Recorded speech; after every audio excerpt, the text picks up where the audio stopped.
I study the notepad in front of me. I used to come to the Friday meetings with dozens of excitedly scribbled pitches, ideas for stories about unfamiliar festivals in other countries, locally famous restaurants with colloquial deep-fried desserts, natural phenomena on particular beaches in South America, up-and-coming vineyards in New Zealand, or new trends among the thrill-seeking set and modes of deep relaxation for the spa crowd. I used to write these notes in a kind of panic, like every experience I hoped to someday have was a living thing growing in my body, stretching branches out to push on my insides, demanding to break out of me. I'd spend 3 days before pitch meetings in something of a sweaty Google trance, scrolling through image after image of places I'd never been, a feeling something like hunger growling in my gut. Today, however, I spent 10 minutes writing down the names of countries. Countries, not even cities.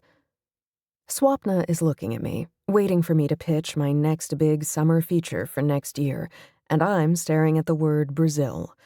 Brazil is the 5th largest country in the world. Brazil is 5.6% of the Earth's mass.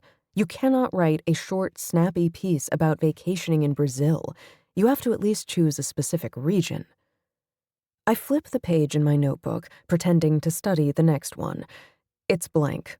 When my coworker Garrett leans toward me as if to read over my shoulder, I snap it closed. St. Petersburg, I say. Swapna arches an eyebrow, paces along the head of the table.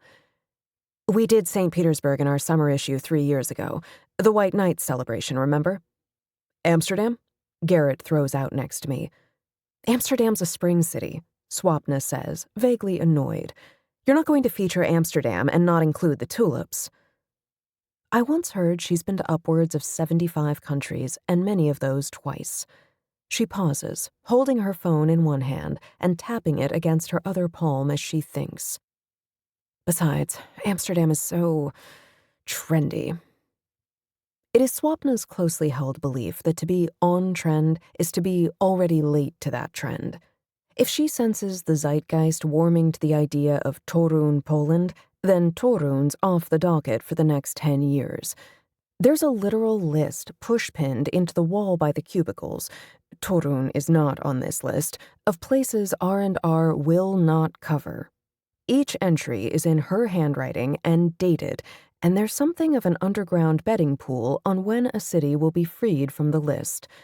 There's never so much quiet excitement in the office as those mornings when Swapna marches in, designer laptop bag on her arm, and strides up to the list with a pen already out, ready to cross off one of these banned cities.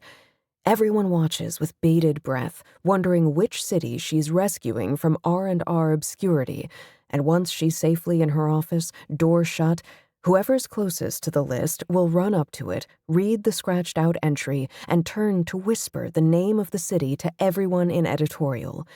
There's usually silent celebration. When Paris was relinquished from the list last fall, someone broke out champagne, and Garrett pulled a red beret out of a drawer in his desk, where he'd apparently been hiding it for just such an occasion. He wore it all day, jerking it off his head every time we heard the click and whine of Swapna's door. He thought he'd gotten away with it, too, until she paused beside his desk on her way out for the night and said, "Au revoir, Garrett." His face had gone as bright as the beret, and though I didn't think Swapna had meant it to be anything but funny, he'd never quite recovered his confidence since then.